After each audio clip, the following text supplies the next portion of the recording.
Je vous salue Marie, pleine de grâce, le Seigneur est avec vous. Vous êtes bénie entre toutes les femmes, et Jésus, le fruit de vos entrailles, est béni.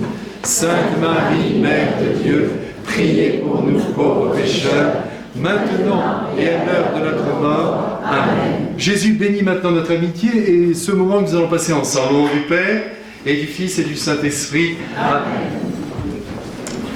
Alors j'espère que vous profitez bien. Oh là là, ça commence fort, hein? Alors là, il y a un problème. Je vais être sauvé par Michael.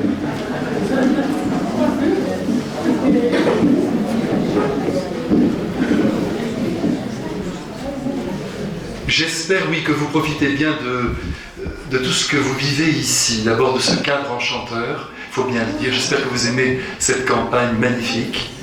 Qu'en même temps, vous profitez bien de la Sainte Vierge qui habite ici depuis 350 ans. Et elle continue, elle est fidèle, elle ne déménage pas tous les jours. Elle reste toujours dans le cœur de ceux qui veulent bien l'accueillir. C'est merveilleux de penser que la Sainte Vierge est actuellement vivante et qu'elle vit dans notre cœur, parce que, vous savez, quand on aime une personne, cette personne demeure présente à la pensée et au cœur, et en même temps, elle est présente aussi dans ce lieu magnifique et à la fois extrêmement simple. Marie a des goûts très simples, ici c'est sa maison de campagne, elle vit dans la plus grande simplicité. Vous avez visité bien sûr la maison de Benoît sans doute, et vous avez vu comme tout était très simple. Donc réjouissez-vous si dans votre maison, eh bien, la simplicité respire. C'est ce qui compte. Et puis alors n'oubliez jamais ce mot de Catherine de Sienne, un mot que j'aime beaucoup. Écoutez bien ce mot. Catherine de Sienne disait « C'est nous qui rendons les choses temporelles ». En vérité, tout ce qui nous entoure appartient à Dieu. Et nous pouvons trouver sa lumière et même sa présence en toutes les réalités qui nous entourent. Elle nous rappelle sa présence, elle nous rappelle son amour. Parce que je vous rappelle aussi que Dieu crée continuellement le monde. Il nous tient dans sa création.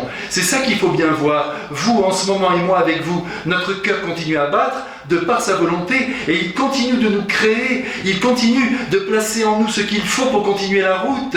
Ne croyez pas que la création est arrêtée. Sans cesse, il nous recrée, notre Seigneur Jésus-Christ. Et Dieu est présent en toutes choses.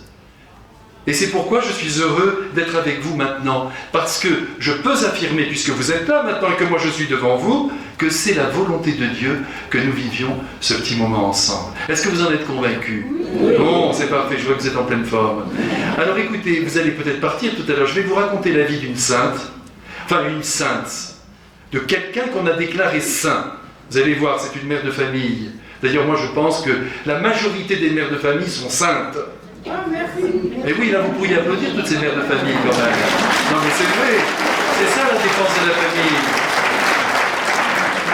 Mais je vais vous raconter la vie d'une personne, tout simplement. Je ne veux pas trop, dès le départ, l'exalter, parce que sinon nous allons nous dire, mais nous ne pouvons pas rejoindre ce qu'elle a vécu. Mais si vous allez voir, mais chacun dans sa lumière.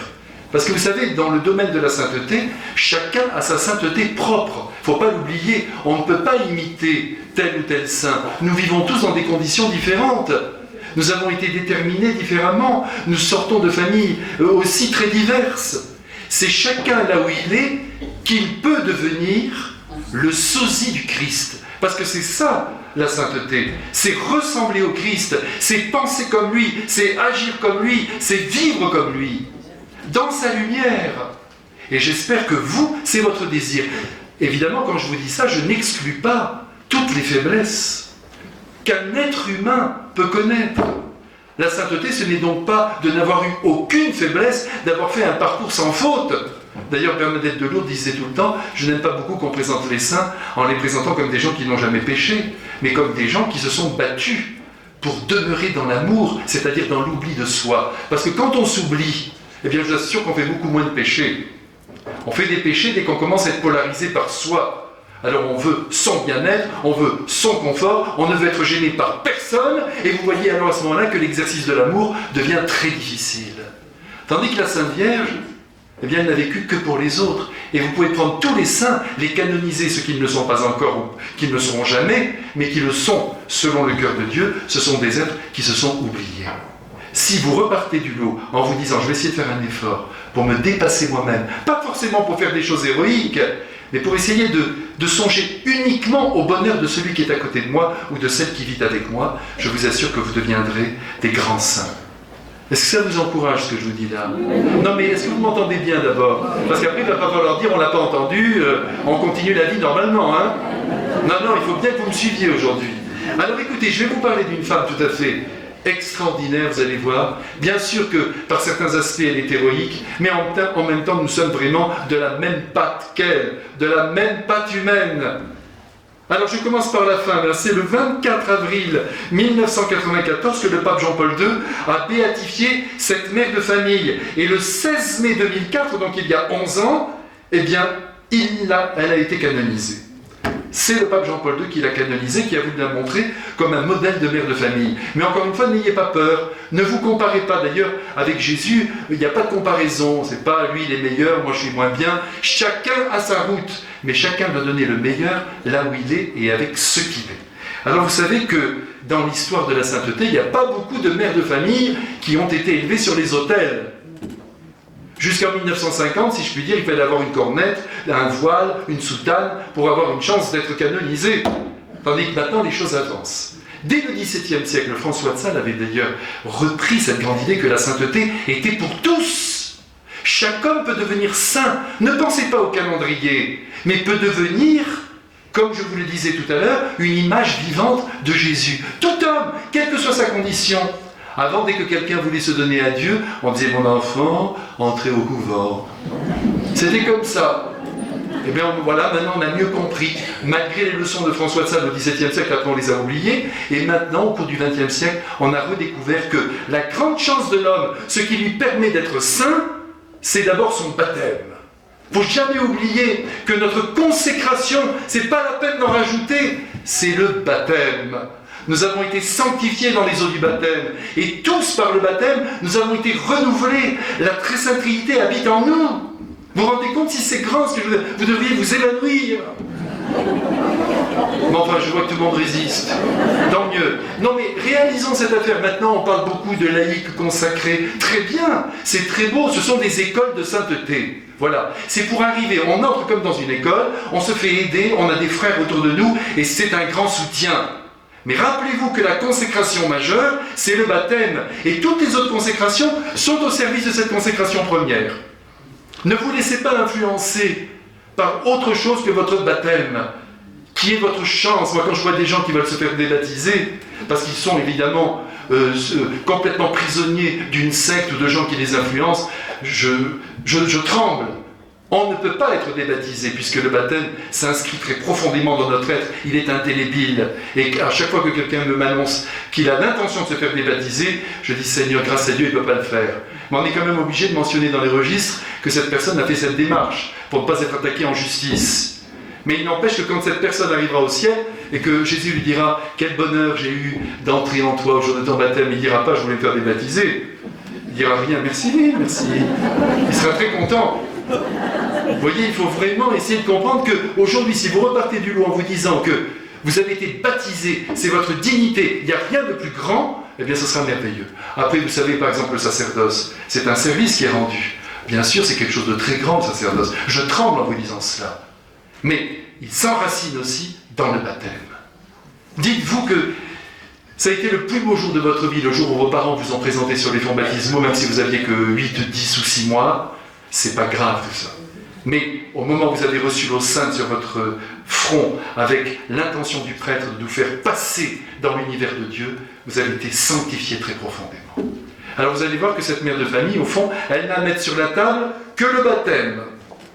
Donc redécouvrons que vous, comme moi, nous pouvons devenir saints. Nous pouvons être, c'est encore plus important, saints aux yeux de Dieu grâce à notre baptême vécu pleinement. Alors, Jeanne, elle est née, elle s'appelle Jeanne, dans un foyer profondément chrétien. Alors ça aide. Quand l'humus est bon, on sait bien que les arbres poussent bien. Mais encore une fois, faisons bien attention de ne rien absolutiser. Il est possible, par exemple, que vous soyez sortis d'une famille où la foi, oui, ils étaient plus ou moins chrétiens, ou alors pas du tout, ou alors athées, ou alors anticlérical. Dieu fait ce qu'il veut après avec le petit bourgeon qui vient de sortir et qui va produire un fruit. Bien sûr que je le redis, c'est l'idéal. Si l'humus est bon, la plante risque d'être bonne. mais en même temps, Dieu est plus grand que tous les conditionnements humains. Il se trouve qu'elle, la petite Jeanne, était profondément chrétienne, puisque ses parents le sont. Je vais vous dire un petit mot sur les parents, c'est quand même important. Ils se sont mariés le 12 octobre 1908 à Milan. Vous voyez, ce sont des Italiens. 1908, c'est pas si loin que ça. Je me souviens... Non, j'étais pas né encore. Hein. Mais enfin, en 1908, c'est pas le bout du monde. J'aime bien d'ailleurs ces débuts du XXe siècle. Alors, ces bons parents, ils vont avoir 13 enfants. Ouh là là, tout le monde pousse. Allez, recommencez un peu. Alors que c'était courant. C'était courant. J'aime beaucoup la Sainte Vierge, mais je voudrais pas... Attendez. Je l'embrasse et je la mets là. À côté de moi, elle va m'aider. Mais j'aime bien vous voir. Je vous surveille. Et alors, donc, je lui enlève l'eau. Voilà. Parce qu'elle boit un vin nouveau dans le ciel. Elle n'a pas besoin de cette flotte. Alors donc, je vous disais, oui, ils sont 13 enfants. C'est formidable, ce sont des gens généreux. Et vous savez, ils n'étaient pas plus riches que nous, tous ces gens-là. Je rentre de Roumanie, où j'ai eu le bonheur, le mois dernier, de faire un petit séjour de 5 jours avec des séminaristes. C'était un moment merveilleux. Et j'ai retrouvé toutes ces familles pauvres qui ont donné beaucoup de religieuses et de prêtres à l'église, d'ailleurs. Et bien, dans toutes ces familles venues de petits villages de Moldavie, vous savez, des villages extrêmement pauvres, dans toutes les familles, il y avait une moyenne de 8 à 10 enfants. Mais là, maintenant, dans les années 90, j'y ai vécu en 94, il y avait ces 9, 10 frères et sœurs, toutes les familles. Et laissez-moi vous dire, et la Sainte Vierge ne me contredira pas, que c'était des familles joyeuses. Très difficiles, hein, bien sûr, sur le plan de la vie concrète. Très dur, parce que pour nourrir 8 enfants ou 10, c'est pas une petite affaire. Mais en même temps, tout le monde était dans la joie, et tout le monde se donnait du mal. Laissez-moi vous raconter, c'est une petite digression, c'est pas grave. Non. Non. Alors, je continue. Eh bien, par exemple, vous voyez, le matin, à 9h30, à 3h30 du matin, les petits de 3 ans, de 4 ans, de 6 ans, en Roumanie, partaient avec les parents sur la route. Qui la bêche, qui le sac. Ils arrivaient sur le champ à 4h du matin. Et alors, quand je disais à ces enfants qui avaient 18 ans, mais comme ça, toute l'enfance, vous êtes allés à 3h30? Ben oui, on ne pouvait pas laisser maman. Alors, les plus grands bêchaient, le père travaillait, les petits, ils enlevaient les dorifores des pommes de terre, tout le monde s'y mettait. Et c'était la joie, je vous assure. J'ai vu des familles extrêmement pauvres avec beaucoup de joie dans le cœur. Et alors, maintenant, on invoque la paternité responsable. Attention, attention, c'est très dur. C'est vrai, c'est vrai. On en fait 2 maintenant d'enfants, au maximum. Il y en a un, il se drogue, l'autre, il est comme ça. La paternité responsable. Alors, non, mais je veux dire, écoutez, il n'y a pas d'idéal aussi là-dedans. Chacun fait le nombre d'enfants qu'il peut faire. Il a un enfant, très bien. Dans la Sainte Famille, il n'y en avait qu'un. Jamais, d'ailleurs, Jésus a dit qu'il fallait que toutes les familles devaient avoir une multitude d'enfants. Pas du tout, c'est Napoléon III qui l'a dit, pour repeupler la France. Mais sinon, non. Chacun est libre. Mais en même temps, quand on est généreux, on est récompensé. Et puis alors, vous savez, quand vous avez une grande famille, moi je n'ai qu'un frère, mais rien que ce frère, je suis heureux, parce que quand j'ai perdu mes parents, il y avait quand même quelqu'un qui était à côté de moi. Tandis que quand on est fils unique, c'est ce que je dis parfois aux parents, je vous comprends, vous ne pouvez pas en avoir beaucoup, parce que c'est pas moi qui pousse, chacun est libre de vivre comme il veut, mais je leur dis toujours, faites-lui un petit frère ou une petite sœur. On ne sait jamais ce qui peut arriver dans la vie. Moi, il m'est arrivé lorsque j'étais prêt d'enterrer tel ou tel couple qui a eu un accident de voiture. S'il y a un enfant unique, il ne se remet pas. Il ne se remet pas, parce qu'il est tout seul. Tandis quand il y a des tantes, quand il y a des oncles, quand il y a des frères et sœurs, eh bien c'est déjà mieux. Ça ne sera jamais parfait. Quand on a eu un drame dans sa vie, c'est épouvantable, ça vous marque à vie. C'est le cas de le dire.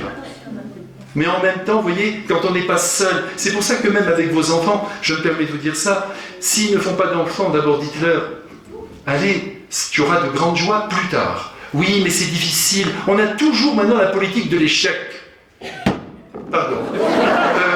Même quand on achète une voiture, vous voyez, on achète une voiture, vous allez chez le concessionnaire, il vous dit, regardez, en cas d'accident, vous avez le truc qui sort devant, derrière il y a un ballon, ici, en cas d'accident, mais j'achète pas une voiture pour avoir un accident.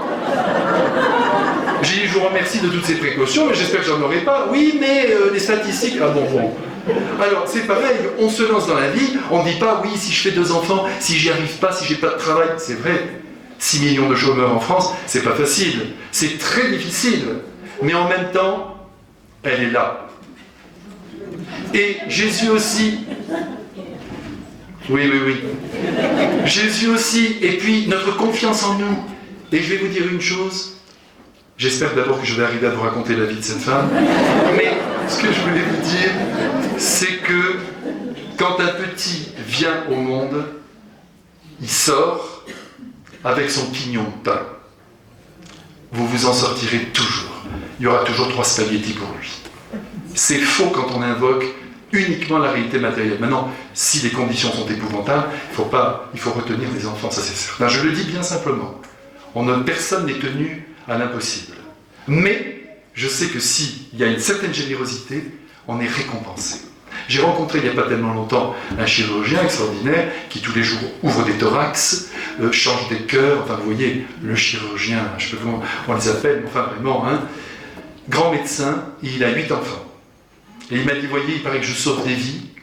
Dans la journée, j'ouvre les thorax, je change, je fais toutes ces opérations, je prolonge des existences, c'est vrai. Mais mon œuvre, c'est quand j'arrive le soir à la maison et je vois mes 8 petits qui sont là. Tous avec des têtes différentes, chacun son niveau, chacun son style. Mais je me dis, j'ai fait quelque chose et ils vont continuer dans la vie. Ils ont eu la chance de vivre et de sortir du néant. Vous savez, quand vous regardez aujourd'hui, Dieu sait si moi j'aime les personnes âgées, je le dis très haut et fort, il n'a pas bougé, vous voyez, parce que aujourd'hui les personnes âgées sont complètement refoulées. Et c'est un drame, on ne les voit même pas. Eh bien, ce sont des êtres qui ont beaucoup lutté pour la plupart d'entre elles.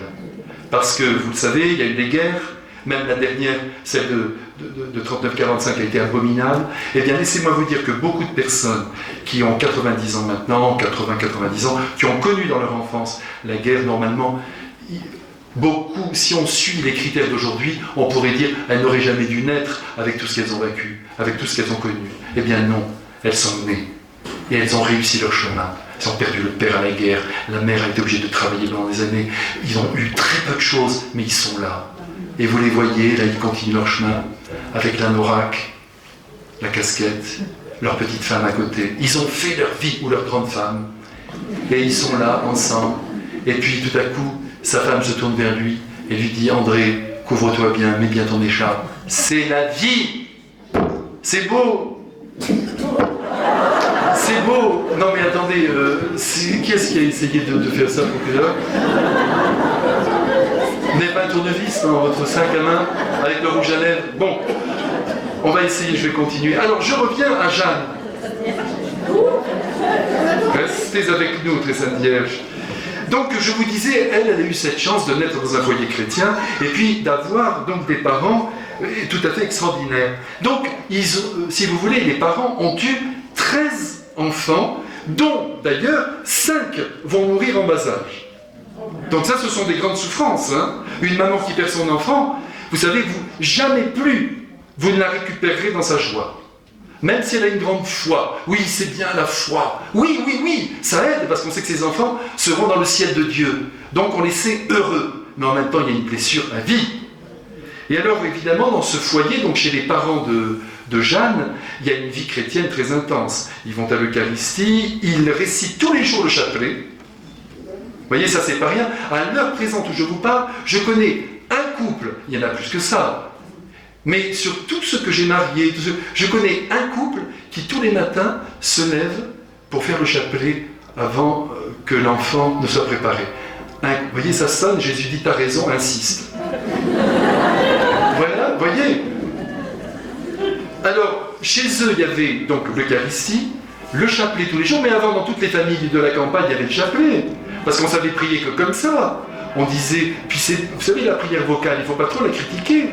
Ça vous fait durer un peu la prière vocale. Vous êtes là, je vous salue Marie, qu'on soit riche, pauvre, intelligent, moins, cultivé, rien, pas d'école. Je vous salue Marie, pleine de grâce. Et la Sainte Vierge est contente. Et vous avez ce sentiment d'avoir prié. Si maintenant vous preniez la décision de reprendre une dizaine par jour, où vous êtes là, au début ça va être dur, pourtant ça dure 2 minutes 50 une dizaine. Mais vous faites cette dizaine, je vous salue Marie, avec votre cœur, mais ça vaut de l'or. C'est merveilleux, la Sainte Vierge est heureuse et vous recevez de grandes grâces. Il y avait aussi chez eux l'amour des pauvres. Ça aussi c'est capital, comme chez Sainte Thérèse de l'Enfant Jésus. L'amour aussi des personnes âgées. Ils participaient à la vie paroissiale. Et puis surtout, ils avaient une vraie vie de famille, dans une grande unité de cœur, c'est-à-dire qu'ils mangeaient ensemble. Non mais ça c'est important, maintenant chacun mange devant sa télé. Maintenant vous demandez à un couple, qu'est-ce que tu as regardé hier soir? Chacun son programme, un est dans sa chambre, l'autre dans la cuisine. Mais c'est pas des familles ça, mais il faut lutter contre. Sauf si c'est le match de foot et que votre femme en a jusque-là. Alors, donc à ce moment-là, vous mettez sur le canapé, elle a le droit, laissez-la tranquille. Parce que c'est dur du ballon toute la semaine, hein. Mais enfin bon, en dehors de cette perspective-là, il faut être ensemble à table. Les enfants, il ne faut pas leur permettre de se lever avant la fin du repas, être ensemble, leur parler un petit peu. Bien sûr qu'à l'adolescence, c'est difficile, on est tous passés par là. Hein. Comme disait Saint-Exupéry, on a tous, non c'est pas lui, c'est Marcel Pagnol, je crois. Il a dit, nous les adultes, on a tous été des enfants, mais peu s'en souviennent. Et c'est vrai, on ne se souvient pas qu'on a été des petits-enfants et qu'on a été pénibles certains jours. On n'avait pas été pénibles? Je vous trouve bien faible là. Vous êtes obligés de partir en Savoie, hein? On vous dit au revoir. À bientôt. Bon voyage. Donc vous voyez, ce qui est important, c'est de se dire qu'il faut une vraie vie de famille. Et alors dans cette maison, évidemment, régnait chez les enfants. La famille s'appelle la famille Beretta. Et dans cette famille, vous voyez, cette belle sérénité. Par exemple, attention, il n'y avait pas de cris, pas de paroles incontrôlées. Ça, c'est difficile. Attention, n'allons pas non plus idéaliser. Il y a dû y avoir des jours où entre tous ces gosses, il y a eu des tensions. Mais en même temps, on y veillait. Attention à la table de famille, on ne se parle pas comme des chiens, on se respecte. S'il y a un petit dépassement qui ne va pas, on se reprend. Aujourd'hui, plus personne ne se reprend. Il y a des parents qui ont... Mais je ne les critique pas parce que c'est difficile et usant. Mais il ne faut rien lâcher sur le plan éducatif. Sinon, ça finira mal. Alors d'ailleurs, pour vous dire à quel point ces gens étaient merveilleux, juste avant son mariage, Jeanne Beretta Molla dira « Ah, mes saints parents, si droits, si sages. » Vous voyez, attention, il ne s'agit pas d'en faire des piliers d'église. Il faut même se méfier quand il y a trop d'églises. C'est un prêtre qui vous dit ça. Jésus nous a demandé d'aller à la messe le dimanche. Si on a un peu de temps, on peut aider à la paroisse. Formidable, formidable. Si on est dans la retraite, formidable. Mais quand on a ses enfants, son mari, on vit à la maison. On reçoit ses amis. On essaie de les conduire vers Dieu à travers le bel exemple que donne et la joie qu'on communique. Mais on ne vit pas dans le temple. Ça, c'est important. Aujourd'hui, malheureusement, vous voyez, dans le monde catholique, il y a beaucoup de personnes qui se concentrent sur la paroisse. Mais c'est bien de donner un coup de main, si on peut faire le catéchisme, etc. Mais il ne faut pas exagérer. Il faut avoir une vraie vie de famille. Le soir, la maman n'a pas à partir 2 fois par semaine pour des réunions, voir monsieur le curé. Même si monsieur le curé est parfait. Il faut rester à la maison. Et s'occuper de son petit mari, même s'il est imparfait. On reste avec lui, tranquille. Et on lui fait des crêpes. Eh bien oui. Mais vous savez, je vais vous dire une chose. J'ai lu dernièrement que la situation, parce qu'aujourd'hui on dit la situation est très grave, vous voyez la situation des familles, ça va très mal. Mais c'est pas nouveau. Je ne veux pas retourner trop loin, mais à la fin de la Première Guerre mondiale, quand les soldats sont revenus, du moins ceux qui sont revenus, vous voyez comme les familles dans quel état elles étaient, c'était très difficile, et il y avait une rage de vivre, comme une revanche contre le sang qui avait coulé. Et là, il y a beaucoup de femmes qui se sont un peu émancipées. Ça a commencé là. Par exemple, avant 1913, en France, aucune femme ne sortait seule le soir. Après la guerre, elle sortait. Après, il y a eu par exemple, le mariage d'amour. Non mais, j'espère que vous êtes mariés par amour. Mais le mariage d'amour s'est développé contre le mariage de raison. Le mariage de raison, on se disait, voilà, j'établis quelque chose, je construis quelque chose, je fais une belle famille, et il n'y avait pas de raison de se séparer, puisque c'était pour construire. Tandis que si c'était un mariage d'amour, si on ne s'aimait plus, on se séparait. Et c'est là que les divorces ont commencé. Mais attention, je ne suis pas en train de vous faire l'apologie du mariage de raison, mais je vous dis qu'il faut comprendre que dans l'amour, je vous le dis avec tout mon cœur de prêtre, moi qui ne suis pas marié, mais qu'il faut bien sûr qu'il y ait cet amour vibrant, il faut tout faire pour le conserver, mais en même temps en se disant, je construis quelque chose. Parce que tous les jours, ça ne peut pas être parfait. Même dans le sacerdoce, il y a des jours où c'est lourd. Il y a un poids dans toutes les vocations, il y a un poids. Mais ce poids, moi je suis heureux de pouvoir vous en parler aujourd'hui. Le pondus, vous savez, ce poids, c'est toutes les vocations qui sont touchées par ça. Et si devant ce poids, on dit « moi je ne veux plus le porter », tout s'éteint. Il faut toujours penser qu'on est dans la construction, dans le don de nous-mêmes, à l'intérieur de ce qu'on a un jour tout de même choisi. Mais il faut se donner, si vous voulez, en se disant « mais je suis en train de construire quelque chose de beau ». Alors les parents de Jeanne Beretta Molla, qui voulaient faire quelque chose de beau, ils ont bien sûr mis Dieu au centre de leur lien, ce qui évidemment les tenait, et en même temps cette grande qualité humaine, cette volonté d'aimer, au milieu de toutes les difficultés. Je vous dis, ils ont perdu 5 enfants, c'est quand même pas rien. C'était difficile les conditions de vie à l'époque. En même temps, ils vont rentrer dans le tiers-ordre franciscain. Ça va beaucoup les aider. C'est ce que je vous disais tout à l'heure. Ça aide quand on appartient à une famille spirituelle. Et le tiers-ordre franciscain était très vibrant à l'époque. Ça continue, ça continue. Ce sont des milliers de personnes dans le monde qui veulent vivre l'esprit de Saint François. Mais évidemment, ça a diminué. Hein. Vous savez, la déchristianisation de l'Europe, on le voit. Mais enfin, à ce moment-là, c'était vibrant. Par exemple, les parents de Maximilien Kolbe appartenaient aussi au tiers-ordre franciscain. Donc il y avait des prières, il y avait des moments de rencontre, mais voilà, c'est tout. Mais le soir, tout le monde était à la maison. Et on se concentrait sur sa famille. Ah, si vous saviez comme je suis content de vous dire ça, c'est une vraie joie. Moi, je parle ça. Non, mais vraiment, je suis heureux parce que, si vous voulez, on perd les pédales. On ne sait plus comment il faut vivre. Il faut vivre, simplement. Vous voyez, quand je vois, il y a beaucoup de couples qui disent, tu sais, c'est très important qu'on communique. C'est le grand verbe maintenant, communiquer. On communique. Mais il y a des hommes qui sont très secrets, ils ne peuvent pas. C'est pas leur manière. Une fois, il y a une femme, elle m'a dit « Moi, j'ai l'image, mais j'ai pas le son. » J'ai dit « Mais oui, mais vous l'avez choisi, votre mari. Vous l'avez choisi. Il ne parle pas, c'est pas sa manière à lui. Il a une timidité. Allez savoir pourquoi. Mais il compte autant aux yeux de Dieu que celui qui parle toute la journée. Mais ne l'obligez pas à parler comme ça. Il va parler autrement. Essayez de comprendre. Arrêtez cette idée, si tu ne communiques pas avec moi, s'il n'y a pas d'échange, notre couple ne pourra pas se développer. Et alors on fait de la vie, si vous voulez, une expérience psychique. On est là et on consulte, on se demande d'où vient le problème. Mais il n'y a pas de problème dès qu'on s'aime et qu'on s'accueille comme on est. Un parle, l'autre ne parle pas, un a besoin d'un peu d'intimité, l'autre a besoin de bouger un peu. Eh bien, on comprend et on accorde. Et on accorde, on libère, et en même temps on accorde, on rassemble.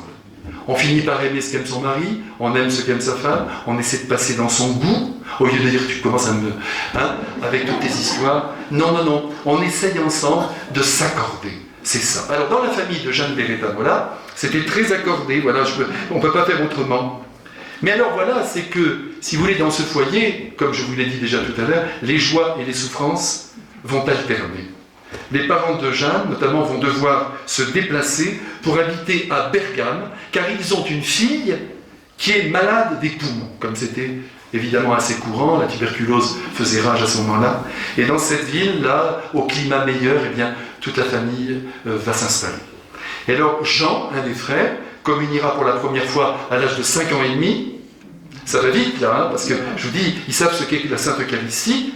Et puis, ça c'est très important, il est préparé par sa sœur, par notre petite Jeanne.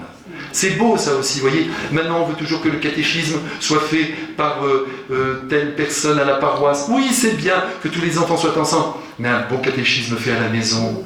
La maman qui est là, viens mon chéri, regarde cette belle image, je vais t'expliquer. Mais ça vaut tout l'or du monde. Vous n'êtes pas découragés par tout ce que je vous dis là?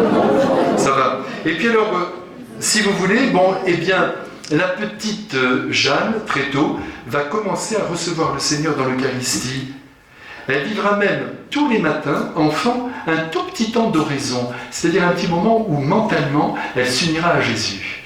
Mais c'est ce que vous faites quand vous aimez quelqu'un, même vos enfants. Vous pensez à votre fils qui est loin, il est au Québec, il est loin. Je prends un exemple. Vous êtes là, puis vous êtes dans votre lit le matin, ça n'a pas encore sonné grâce à Dieu, et vous êtes là et vous pensez à lui et vous le portez. C'est l'oraison, ça. Mais si vous faites ça avec Jésus, c'est l'oraison chrétienne. Alors elle vivait 4-5 minutes comme ça avec Jésus. Jésus, je vous aime. Marie, je vous aime. Je sais que vous existez. Vous voyez, des petits mots tout simples. C'est ça la vraie prière.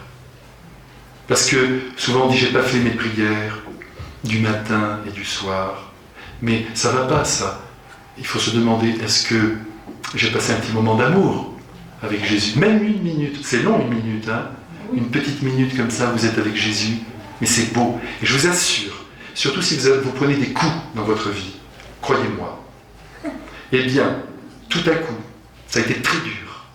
Vous vous plongez comme ça en Jésus, vous Marie, mais vraiment, vous savez que lui, c'est votre défenseur.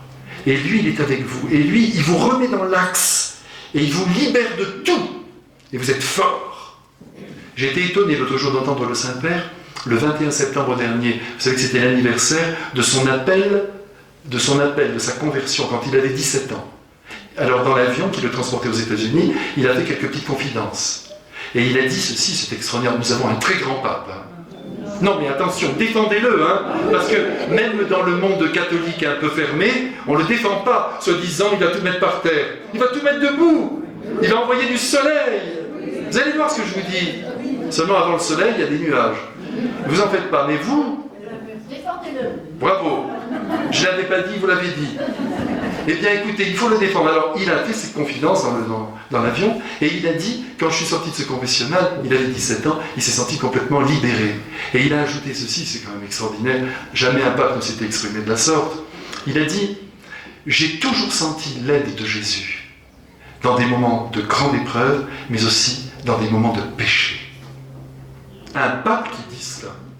De même, quand il est allé dans la grande prison, là-bas, à Guantanamo, là-bas, lorsqu'il était en Amérique latine, il a dit « Je n'ai rien d'autre à vous dire que c'est un pécheur pardonné qui vient vous voir. » Voyez si c'est grand, ça. Si vraiment, il faut comprendre que Jésus est avec nous. Si bien que lui, rappelez-vous, mais si vous vous souvenez que de ça, mais qu'est-ce que j'aurais été heureux de passer 3 heures avec vous? Parce que ça va durer 3 heures. Hein.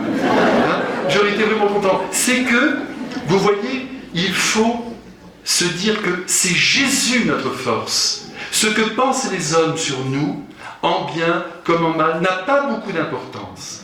Ce qui compte, c'est Jésus, c'est ma conscience, c'est mon intention. Ah, et Jésus vous défendra toujours, contre toute l'humanité, de même que Jésus a été défendu par le Père contre ses bourreaux. Donc elle priait, d'où la nécessité de prier, vous voyez, dans le silence. C'est pour ça que je vous ai dit ça tout à l'heure. Il y a le chapelet, il y a les prières qu'on peut faire, mais il y a aussi ce petit moment d'intériorité où vraiment, j'ose vous dire ça, à l'intérieur de vous, vous voyez Jésus. Vous le voyez, il est avec vous. Et vous savez, vous sentez son amour. Et là d'ailleurs, il peut d'ailleurs faire ce qu'on appelle une grâce d'union, c'est-à-dire qu'il vous transporte. Il vous crée en vous une joie que vous ne pourriez pas créer psychologiquement. Alors, à l'âge de 8 ans, notre petite Jeanne, parce qu'il faut que j'avance, elle va recevoir le sacrement de la confirmation à la cathédrale de Bergame. Elle poursuit ses études et c'est une élève moyenne. Ah, vous êtes content là, hein? Vous pensez, je vais boire un coup, mais ne me regardez pas. Mais baissez la tête, allez.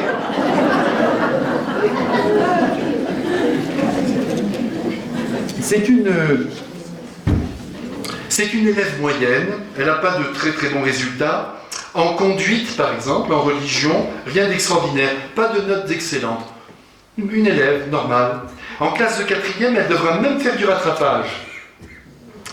Mais alors, surtout, ce qu'il y a chez elle, c'est qu'elle aime tellement la vie qu'elle préfère le grand air à tous les livres de la terre. On la comprend. Et c'est encourageant, hein, d'entendre ça. Elle aime vivre, elle aime bouger, elle est de tempérament très actif, très disponible envers ses amis, et surtout, les témoignages sont très nombreux pour dire qu'elle ne supportait pas qu'on dise du mal des autres. Ça, c'est quelque chose qui est tout à fait typique d'elle-même, mais aussi, je vous le dis franchement, du cœur chrétien. Parce que porter des jugements sur les êtres, Jésus l'a interdit. Non mais vous le savez, mais je suis heureux de vous le redire parce que ça fait partie vraiment de l'essence du christianisme. Ne jugez pas et vous ne serez pas jugés. La mesure que vous aurez employée, on l'emploiera pour vous à la fin des temps. Donc on devrait ne rien dire sur qui que ce soit, même si à la fin on aura les bras de Jésus qui viendront vers nous. Mais si on a été très sévère pour les autres, il nous a prévenus. Là aussi il y aura de la sévérité pour nous. Prenez la décision, par exemple, moi je l'ai prise. Prenez la décision de ne plus juger quelqu'un que vous n'avez pas vu et avec qui vous n'avez pas parlé. Vous n'avez pas le droit de répéter quelque chose qu'on vous a dit. On vous dit du mal de quelqu'un. Ah bon, bah écoute, c'est ce que tu penses. Si vous le voyez, si vous parlez, à ce moment-là, vous faites votre jugement. Et là, en principe, il faudrait encore le retenir. Mais si vous prenez cette décision, vous êtes au sommet de la vie spirituelle. Vous touchez les abîmes de la sainteté. Et elle, déjà toute petite, elle ne voulait pas juger. Ça, c'est très grand. Mais prenez cette décision. Vous vous rendez compte qu'on écoute ces évangiles. Moi, j'ai dépassé la cinquantaine, bien que je sois encore très bien. Eh bien, vous vous rendez compte que j'écoute ça depuis que j'ai 10 ans et que je continue de juger les personnes. Moi, le prêtre. On doit arrêter. Alors aujourd'hui, on va prendre cette décision. Comme la petite Jeanne. Vous voyez, là, on peut imiter, là. On arrête. Plus un mot de mal sur qui que ce soit. On ne connaît pas la vie des personnes. Et si demain Jésus nous disait, parce qu'on se présente devant lui, dis donc, tu as jugé un de mes enfants. Là, je vous assure qu'on va voir, si on a des jambes, je ne sais pas comment les jambes, quand l'âme monte, comment ça se passe, ben, elles vont flageoler. Hein. Je peux vous dire. Hein. Arrêtons de juger. Elle est très délicate, vous voyez. Elle disait à ses camarades, mais arrêtez de dire ça. Ne dites pas du mal, ça nous abîme. Alors, disons-le bien simplement, je vous l'ai déjà dit, mais enfin je reprends un peu les choses, pendant son adolescence, ses études passent vraiment en second. Et du point de vue religieux, dès l'âge de 12 ans, elle s'est engagée dans ce qu'on appelait à l'époque l'action catholique. Il y en a de moins en moins maintenant, enfin vous avez connu ça, ces groupements d'action catholique selon les milieux de vie. Vous savez, l'action catholique, ça a été quelque chose de très beau, de très bon. Hein. C'était vraiment une volonté de convertir. Oui, j'ai pas peur de ce mot, c'est-à-dire de donner l'amour de Jésus à ceux qui vivaient avec nous. Puis il y a eu un passage dans l'action catholique qui a été très difficile, c'est qu'au début il fallait convertir la personne, et ensuite il a fallu convertir le milieu. Ah, et là il y a eu un risque de politisation, bien sûr. Parce que c'est toujours risqué, convertir un milieu. Non, ce sont des personnes qu'on doit essayer d'atteindre et de tourner vers l'amour de Jésus. Et puis vers l'honnêteté, vers le bien, en se disant que, vous savez, jusqu'à la fin de notre vie, on va boiter. Rien ne sera parfait. N'oubliez jamais ça, mais vous n'oubliez pas, vous n'avez qu'à regarder votre propre vie, je regarde la mienne, on voit bien que ce n'est pas linéaire. Livrer le bon grain. Ça sera comme ça jusqu'à la fin. Mais on essaye de témoigner de notre amour pour Jésus. Alors, elle rentre dans cette action catholique, et cette action catholique, à l'époque, avait comme devise action, prière, sacrifice. Tout était dit, oubli de soi, quoi, au fond, et puis de l'action. Le but de ce mouvement était bien sûr de convertir, et c'était encouragé par le Saint-Père. Mais quand je vous dis convertir, vous comprenez, maintenant, dès qu'on emploie ce mot, on dirait qu'il est négatif. Non, c'est-à-dire qu'on invite par l'exemple, par l'amour, la personne à réaliser que son bonheur passe aussi par la présence de Dieu dans son cœur. C'est ça la conversion. C'est pas tellement de lui faire renier je ne sais quoi, ou tout à coup d'avoir un jugement négatif sur sa propre existence, d'entrer enfin dans le monde des justes. C'est terrible ça. C'est le monde pharisien ça. Non, on continue d'être des pauvres gens, mais désormais on agit, on vit avec Jésus.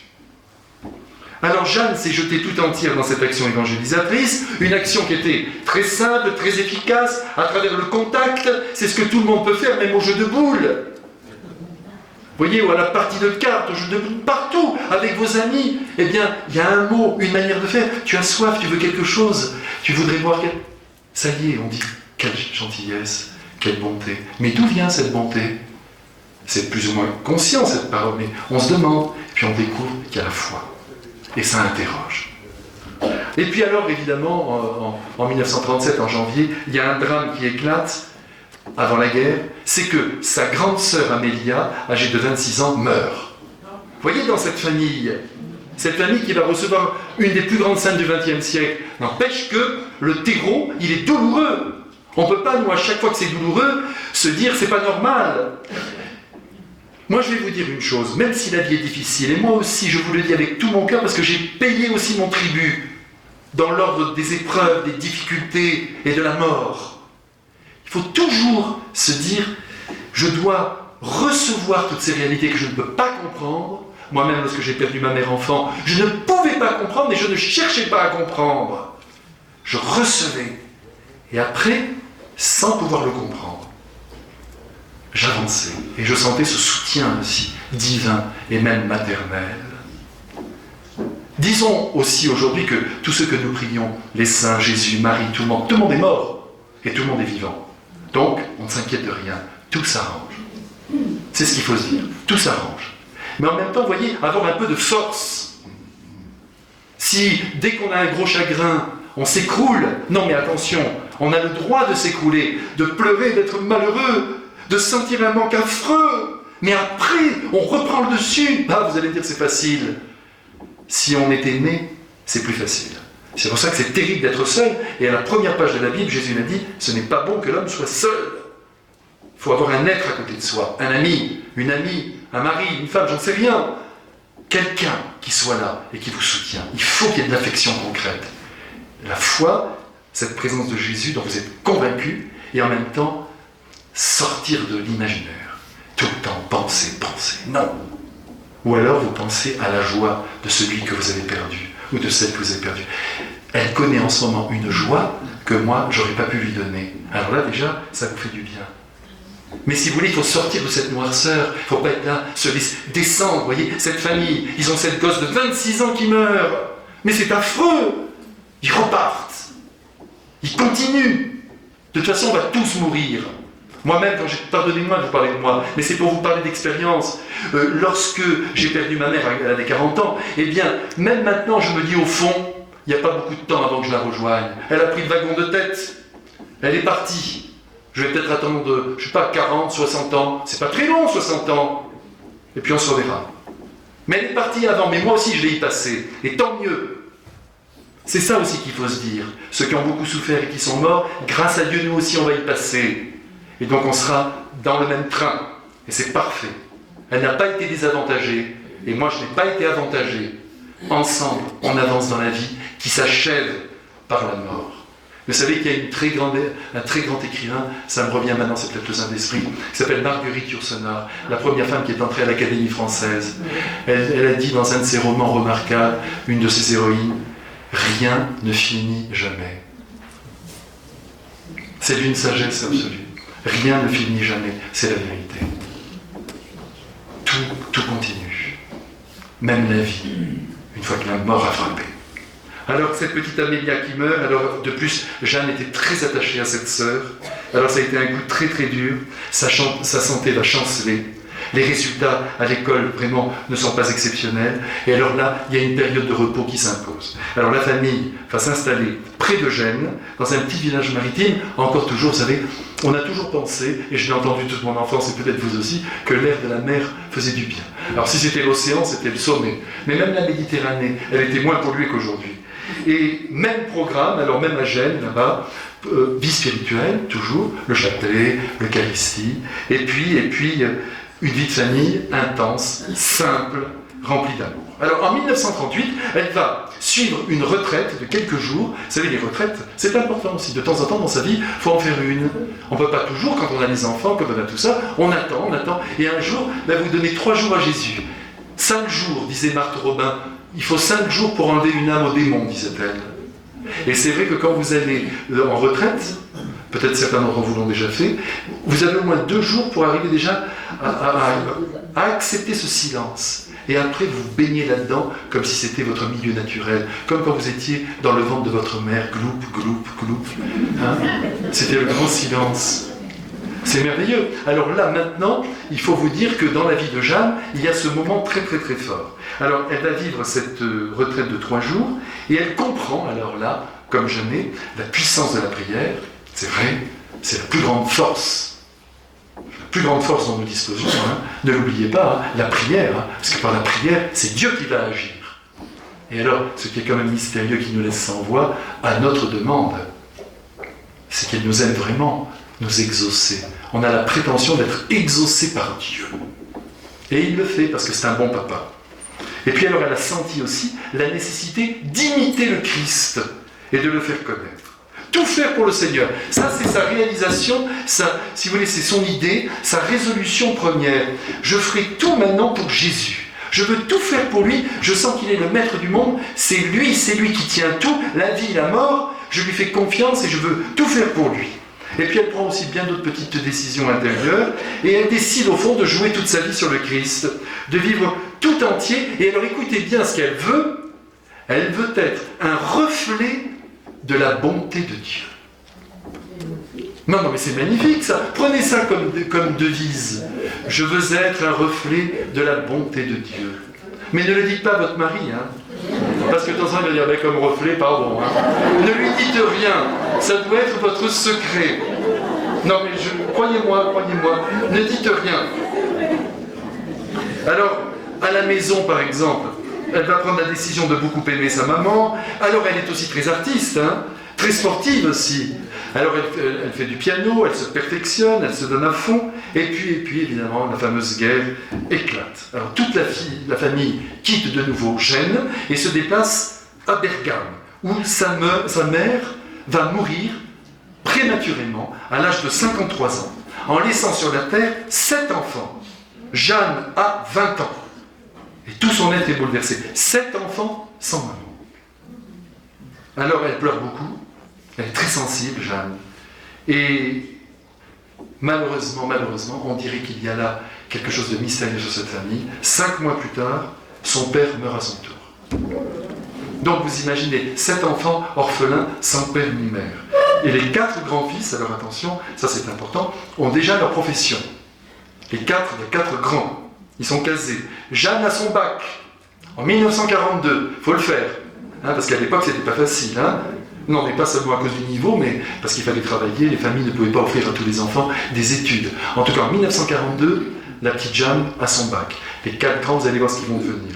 Alors elle se dit, je vais devenir religieuse, puisque je veux me donner un Dieu. Je vous l'ai dit tout à l'heure, on pensait toujours comme ça, pour être un Dieu, religieuse. Et elle se dit, elle avait aussi un frère qui était capucin, qui était parti d'ailleurs au Brésil, et là-bas au Brésil, il avait fondé d'ailleurs un hôpital, alors elle s'était dit, je partirai là-bas et je l'aiderai. Voilà ce que je vais faire avec mon frère capucin. Elle a 2 frères prêtres. Hein. C'est toujours normal, ça. Quand il y a beaucoup d'enfants, Dieu en prend. Ça aussi, vous voyez, on le limite maintenant. Il est comme ça. Il ne sait plus quoi faire. Et il appelle dans toutes les villes. Mais que voulez-vous quand, par exemple, dans une famille, il y a un garçon, un seul enfant. S'il prend ce prêtre, la famille s'arrête. C'est pas pour le patrimoine que je dis ça. Hein. Enfin, ça quand même, ça s'arrête. Donc, en principe, notre Seigneur Jésus-Christ, de temps en temps, il le fait, mais il prend dans des familles où il y a plusieurs enfants. Alors, il y en a un qui deviendra prêtre, puis l'autre se marie. Vous voyez, ça continue.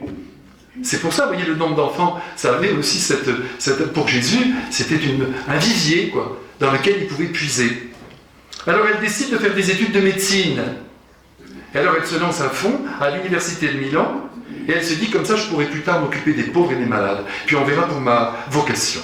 Et alors, durant toutes ces années universitaires, l'étude, parce qu'il faut bosser quand on prépare médecine, et en même temps, la vie spirituelle forme l'essentiel de sa vie. Alors, je ne vous l'ai pas encore dit, mais c'est une grande sportive aussi. Elle a tout pour elle. Vous voyez, mais en même temps, vous avez vu tout ce qu'il y a derrière comme souffrance. Puis attention, elle a donné de sacrés coups de main à la maison. Tous ces enfants qui sont morts, sa grande sœur, toutes ces souffrances, père, mère. Mais elle trouve le temps aussi de faire du sport. Et puis, par exemple, elle aime beaucoup l'escalade en montagne. Alors elle escalade, puis en Italie, hein, il y a de belles montagnes. Hein. Elle grimpe avec beaucoup de persévérance. En toute chose, d'ailleurs, elle persévère. Tout ce qu'elle fait, elle essaye de tenir. Nous, on a du mal. On est devenus velléitaires. On a moins de force que ces êtres qui sont nés au début du siècle. Hein. On se demande comment ils ont pu supporter tout ce qu'ils ont supporté. C'est vrai, hein. Même tous ces gens qui sont sortis des camps de la mort, on se dit comment ils ont pu sortir. Eh bien, ceux qui étaient les plus joyeux, vous m'entendez? Je suis sûr de ce que je vous dis là. Les plus déterminés, ils sortaient. Ils sont arrivés à s'en sortir. Parce qu'ils n'ont pas baissé les bras. Persévérance dans sa vie de prière, persévérance dans ses loisirs. Eh bien, elle obtient en 1949, tenez-vous bien, le doctorat en médecine et en chirurgie. Elle a 27 ans, avec 104 points sur 110. Elle est hyper douée. Mais attention, elle a beaucoup travaillé. C'est toujours pareil. Les génies, on dit « Oh, c'est un génie ». Oui, mais un génie qui travaille. Il y a des bases, mais après, il faut y aller. Oui, il y a des dons, il y a des êtres plus vifs, d'accord. Il y a des êtres, on ne sait pas pourquoi, vous mettez un violon dans les mains d'un gosse à 8 ans, il appuie dessus, le son sort parfaitement, l'autre, ça fait 6 ans qu'il en fait, il n'y a rien qui sort. Ça fait partie des dons. Mais en même temps, donc vous voyez, elle avait des aptitudes, mais elle a travaillé. N'oubliez jamais que le maître mot avec Jésus, c'est la coopération. Il y en a qui attendent. Ah oui, je vais trouver, ça va s'arranger. Ouh, non, personne ne répond. Et il faut y aller, on va à 50%, et Dieu à 50% vient vers nous. Il nous donne des possibilités, il tend la main, allez, vas-y. Et nous, on la prend et on fait notre part. Alors, durant cette période, je continue, hein? Oui, ça va. À quelle heure est votre car? Ah, vous partez plus? C'est bon, alors jusqu'à 6 heures, on est là. Alors, il y aura donc au sein de la famille Beretta des événements très heureux. Donc, je vous l'ai dit tout à l'heure, 2 frères sont ordonnés prêtres. C'est une très grande joie pour la famille. Et puis, il y a le mariage aussi de son frère Ferdinand. Sa sœur Virginie obtient aussi le doctorat en médecine. Oui, tout le monde s'est donné du mal, hein? Il fallait le faire dans ce climat qui n'a pas été facile. Alors Jeanne a conscience évidemment d'avoir beaucoup reçu. Et bien sûr, elle veut donner en retour. Il n'y a rien à faire. Alors que, et vous le savez, surtout dans l'ordre de la foi, ça se transmet. Ça ne tombe pas. Il faut donner. Marcher sans trêve, dira-t-elle à ses compagnes, jusqu'au bout, à tout prix. Vous sentez cette détermination? Conquérir les âmes à Jésus. Et elle dit à ses camarades de l'Action catholique, « Serais-tu disposé à donner ta vie pour le Christ? Toi qui n'arrives pas à dire non avec tes yeux à ta gourmandise. » Vous voyez si elle creuse, hein? Toi qui trouves difficile d'aider à la maison ou de prier 10 minutes. Seras-tu disposé à donner ta vie pour le Christ si tu n'arrives pas à faire toutes ces petites choses? Vous sentez là la flamme de son cœur. Alors les personnes qu'elle rencontre dans le cadre de son travail ou de l'amitié, eh bien toujours, elle les confirme dans leur foi. Si quelqu'un lui dit vous êtes croyant, si elle pose la question, on lui dit oui, elle dit très bien. Vous voyez, aujourd'hui on dit qu'il faut qu'il y ait une grande séparation, mais de temps en temps, il est toujours possible de parler de ce qui nous fait vivre. Par exemple aujourd'hui, comme on est beaucoup accusé d'être prosélyte, vous savez, soi-disant de faire pression sur les autres à travers notre propre foi, ce qui pourrait être vrai, mais ce qui n'est pas toujours, on peut toujours parler de notre joie de croire. Tu sais, c'est merveilleux, moi je suis tellement heureux d'aimer Jésus. Vous voyez, des choses comme ça, on ne gêne absolument pas la conscience d'autrui. Mais elle n'avait pas peur, elle aussi, dans le cadre de son travail, d'annoncer comme ça sa foi.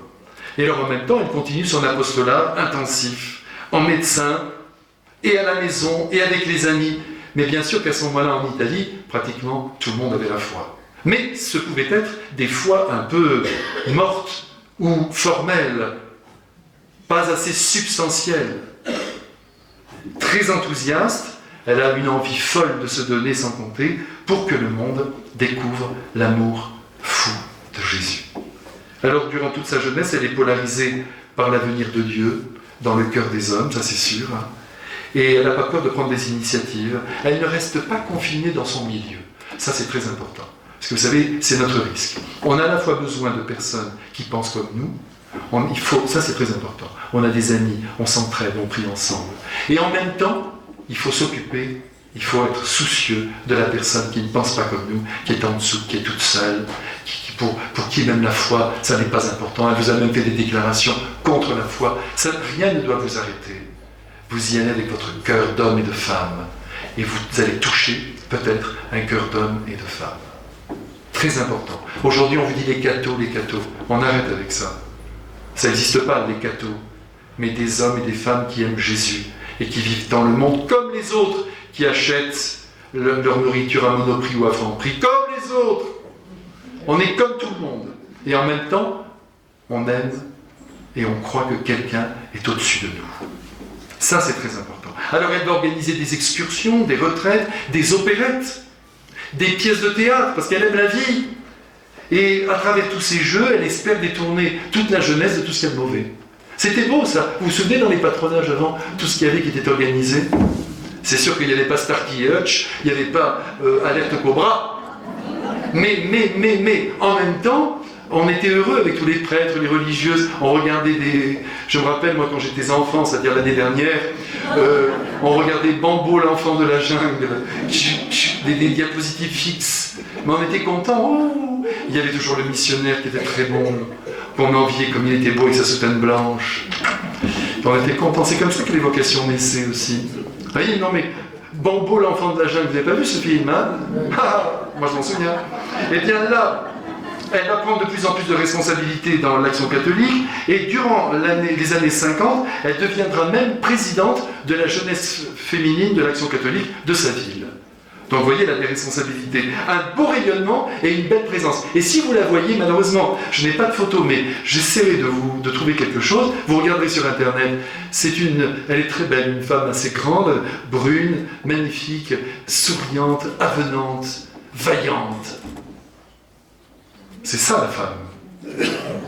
Vaillante, souriante, avenante. Non, mais mettons-nous d'accord. Non, mais j'ai pas tort. Non, mais c'est vrai. Vaillante, souriante, avenante. C'est beau. 3 fois, ça suffit peut-être. Hein. Alors bon, et puis les hommes aussi présents, sécurisants.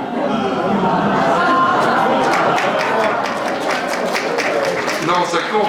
Présent, sécurisant, aimant, compréhensif. Au moins 6 heures sur 24.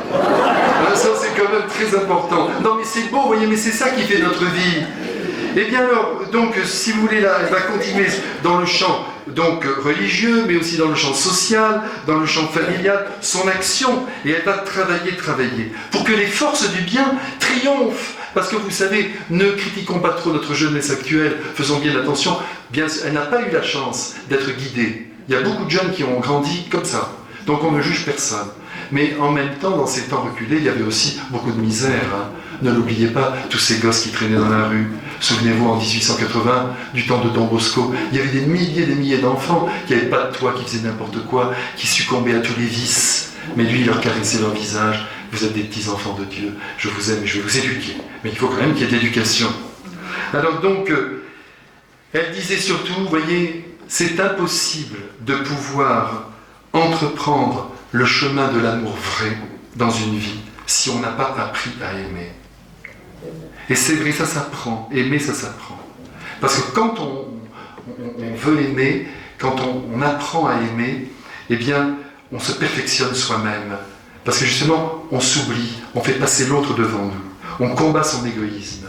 Une fille de 15 ans n'est pas mûre pour aimer pleinement. Moi, je le dis bien simplement, parce que de temps en temps, il y a des mamans qui me disent « Ma fille, elle a 15 ans, c'est très difficile de la tenir. » S'il y a une maman seule, c'est très difficile. Il ne faut surtout pas critiquer. C'est dur d'élever les enfants de 15 ans aujourd'hui, qui subissent des influences énormes. Mais s'il y a un papa qui a un peu de... pas une sévérité idiote, mais voyez, qui lui dit ça, non, eh bien, cet enfant pourra grandir. Et alors, elle sentait bien d'ailleurs que toute cette jeunesse se perdait comme ça. Et quand j'entends justement une maman qui me dit, vous savez, elle fréquente tel garçon, elle a 15 ans. Il y a de fortes chances pour que ça ne dure pas, cette affaire. Non, on peut se le dire entre nous, ça peut marcher, on ne sait jamais. Il ne faut jamais fermer toutes les portes. Mais il se peut que ça soit trop jeune, ça démarre trop vite, on n'a pas une maturité suffisante, et donc ces jeunes filles finiront par pleurer, par être malheureuses. Il faut quand même protéger notre jeunesse d'amour trop rapide. L'amour, ça s'apprend un peu. Maintenant, tout est possible sur cette terre. Mais ce qu'il faut, c'est que ça soit vrai. Vous voyez, même toutes les erreurs qu'on peut faire dans la vie, hein, tout le monde en fait, même dans ce domaine.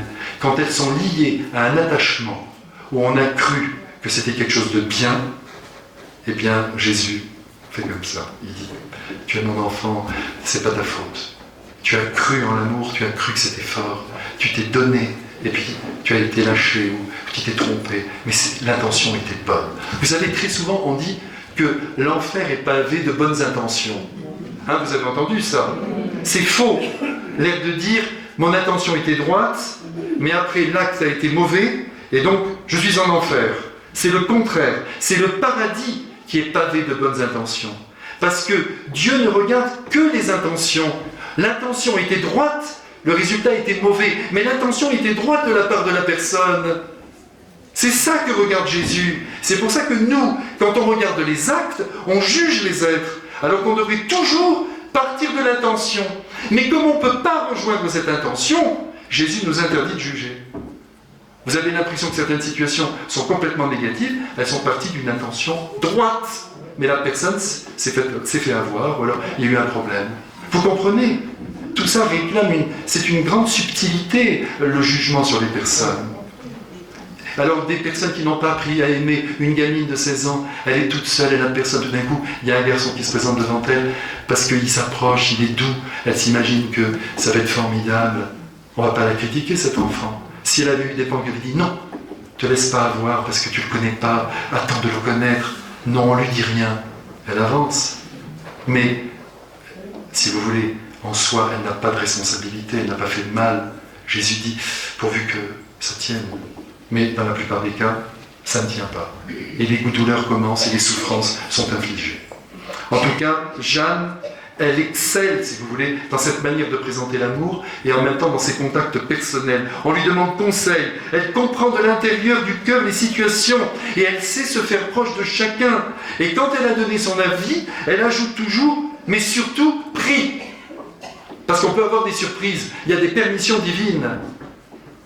C'était les côtés positifs de la vie qu'elle annonçait. Écoutez bien ça, pas que des interdictions. Elle annonçait la joie, la beauté. Elle disait que tout ça était très important. Et lorsqu'elle parlait, tous les regards s'illuminaient. La joie se laissait transfuser. Lors de la canonisation de Maria Goretti, vous vous souvenez, cette petite qui est morte martyre, elle a été tuée par quelqu'un qui a voulu la violer, elle a résisté. Et elle a été tuée par cet homme. Eh bien, Jeanne dira, Maria Goretti nous enseigne que la vie est belle lorsqu'elle est donnée pour de grands idéaux. Et que pour y arriver, il faut savoir mourir. Elle a même dit ça. Et alors, attention, c'est ce qu'elle va vivre. Nous allons voir que ces mots dans la bouche de Jeanne ne sont pas que des mots, mais l'expression d'une conviction très profonde.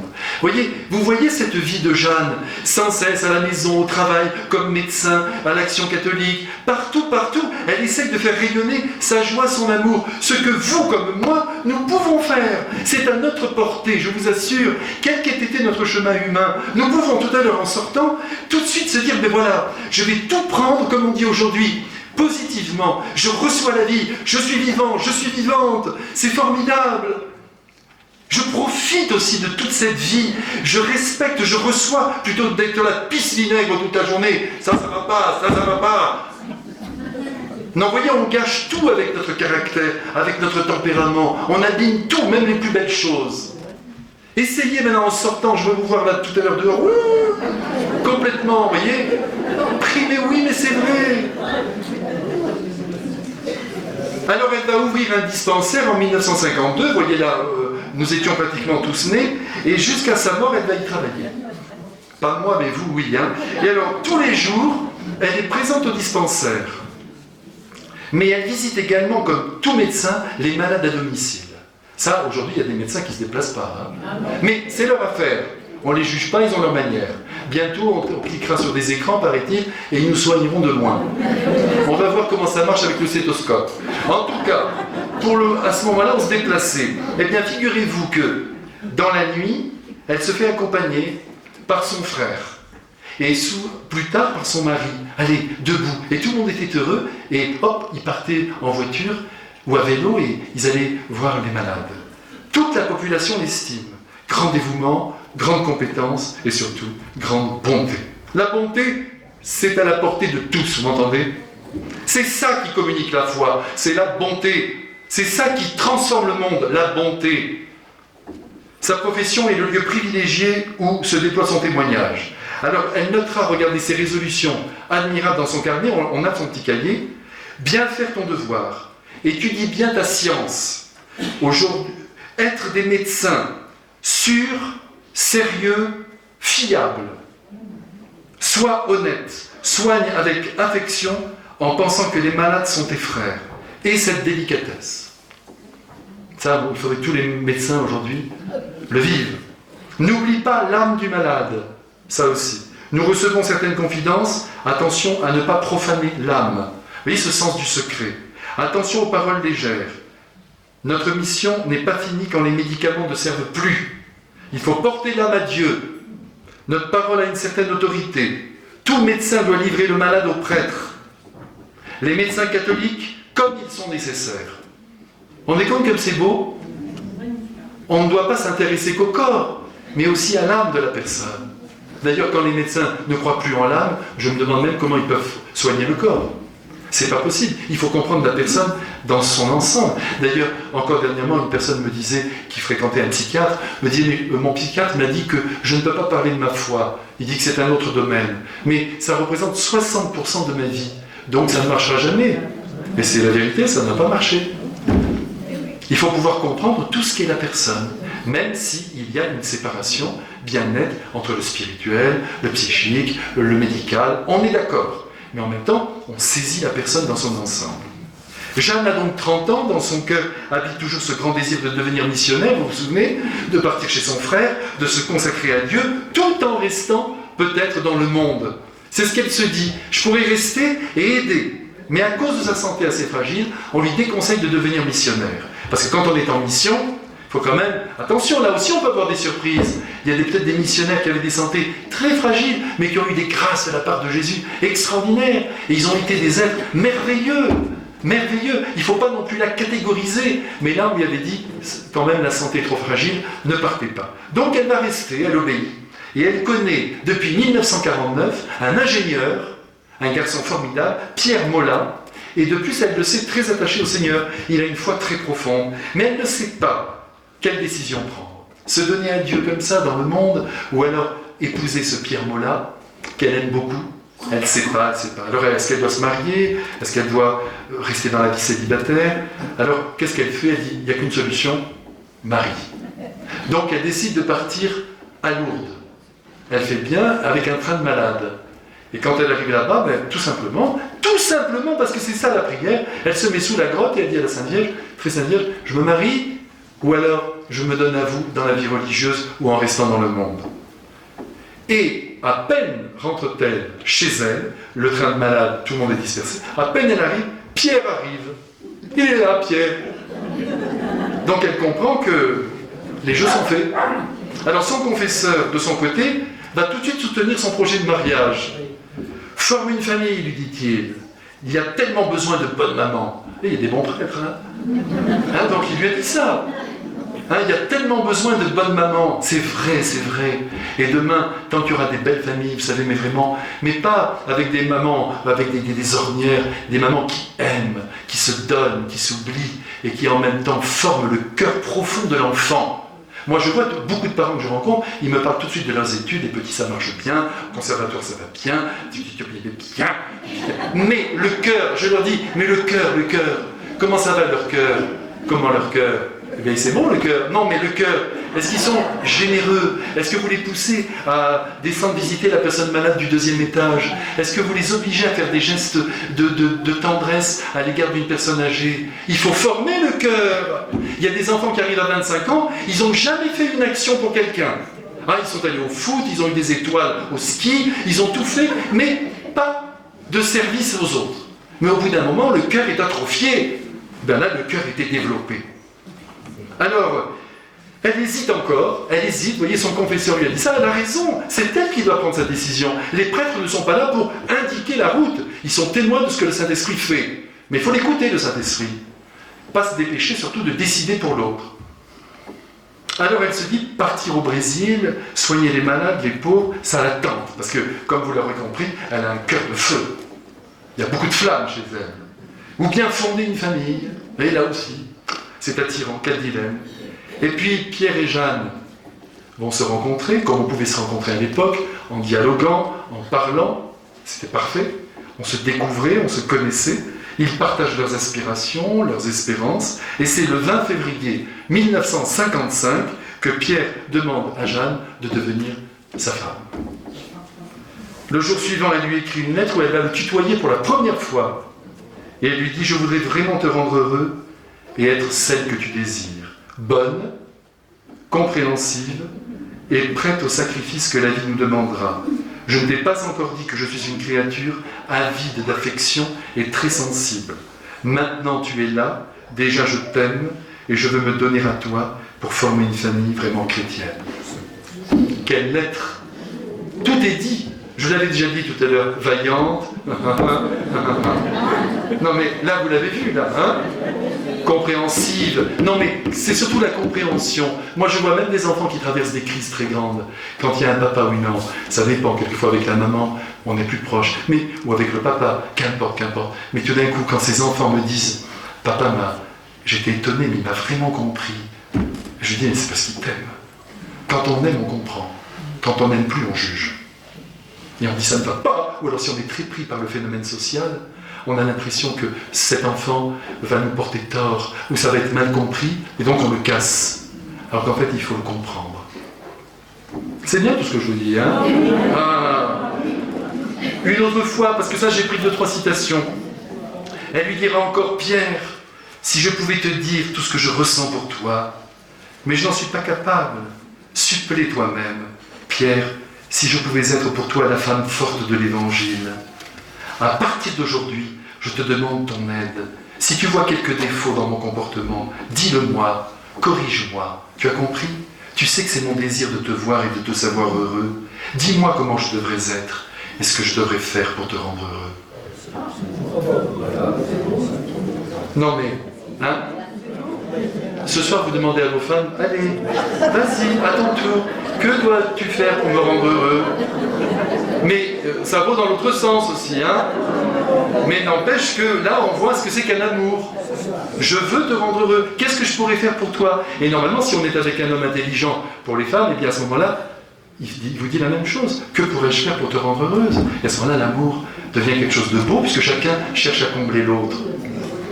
Je vais boire un coup, baisser la tête. Faites un effort parce que ça me gêne de boire devant vous, mais c'est une obligation. Je suis filmé, il faut que je sois parfait. Non, c'est pas à cause de ça, c'est parce que je parle quand même. Hein. Alors, je continue mon affaire. Vous sentez, non mais, cette clarté, il n'y a pas d'autre mot, cet amour, et puis alors, qui vient quand même de l'amour de Dieu.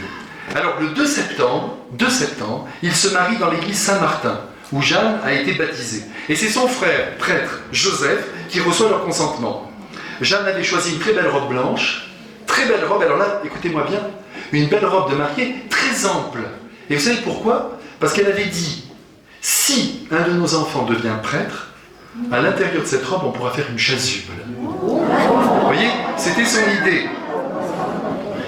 Et elle était radieuse, hein. Évidemment, ce jour-là, c'était un très grand jour. Le bonheur l'étreint. Alors, ils habitent une petite maison toute simple, dans un petit hameau, près de Milan, où se trouve l'entreprise de son mari. Il a une entreprise, lui, comme ingénieur. Et là, elle se donnera tout entière à sa famille, dans une vie ordinaire. Alors, elle soutient son mari dans ses soucis professionnels, ça, parfait. Et je me souviens d'ailleurs que quand j'étais à Rome, en 1994, j'ai passé une année là-bas, eh bien, j'avais entendu son mari à la radio. Et je l'avais trouvé formidable. Hein. Il était âgé, hein, et il avait dit, moi, ce qui est étonnant, c'est que je ne me rendais pas compte que je vivais avec une sainte. Elle aimait les concerts, elle aimait le théâtre, elle aimait la montagne, elle aimait la vie. Et lui s'était fait comme idée que quand on était sainte, on restait dans le coin, près de la cheminée, et on disait des chapelets, quoi. Hein, alors que le chapelet, c'est une très bonne chose, mais il faut glorifier Dieu en aimant ce qu'il nous a donné, c'est-à-dire la vie. Elle n'escaladait plus les montagnes, mais elle continuait aussi à skier. C'est ce que disait son mari. Et il sentait cette joie très grande, cette qualité d'amour. Mais quand à penser que sa femme était une grande sainte, mais vous allez voir. Il disait aussi qu'elle avait une très grande joie de vivre. Et c'est vrai, là j'insiste, c'est pour ça que vous me permettez de temps en temps de vous faire rire un petit peu, mais c'est vrai qu'il faut beaucoup de joie dans la vie. En ce moment, c'est ce qui me frappe le plus. Parce que, je vous ai dit, les problèmes sont récurrents au cours des siècles. À chaque période, ces problèmes. Mais globalement, c'est toujours les mêmes. Mais, dans notre siècle, la joie, elle est morte. Bien sûr que c'est difficile. Mais, quand vous regardez dans la rue, quand on s'observe nous-mêmes, on est vraiment peut-être comme des enfants gâtés aussi. Mais on ne laisse pas éclater la joie. On n'est pas heureux de ce que nous vivons, de ce qu'on a. On n'est pas capable de se contenter de ce qu'on a. C'est quand même inouï. Puis il y a toujours de la nervosité en ce moment. Il y a le stress, il y a le mauvais air qu'on respire, ça c'est sûr. La mauvaise courgette qu'on mange. Non mais c'est vrai, ça n'a aucun goût, on est là pas. C'était une courgette, ah bon. Tiens, prends la tomate. Tiens, on dirait une courgette. Non, vous voyez, on s'en sort pas. Mais, d'accord qu'il n'y a pas beaucoup de joie, mais à côté de ça, quand même, essayons de faire sortir la joie. Non mais est-ce que vous me promettez, parce que moi, je ne veux pas parler comme ça pendant 2 heures, ou 4, ou 6, et ne pas sentir votre joie. Je voudrais vraiment que vous soyez beaucoup plus joyeux à la maison. Attention, il y a des questions de tempérament, il y a des êtres plus réservés, mais quand même, un peu de joie. Est-ce que vous me promettez de faire un effort? Oui. Bon, non, mais faites un effort parce que c'est la vie de tous les jours qui est en jeu. Vous êtes à la maison, allez chérie, allez mon chéri, sois pas triste, regarde, bien sûr j'ai bien préparé, mais tout va bien.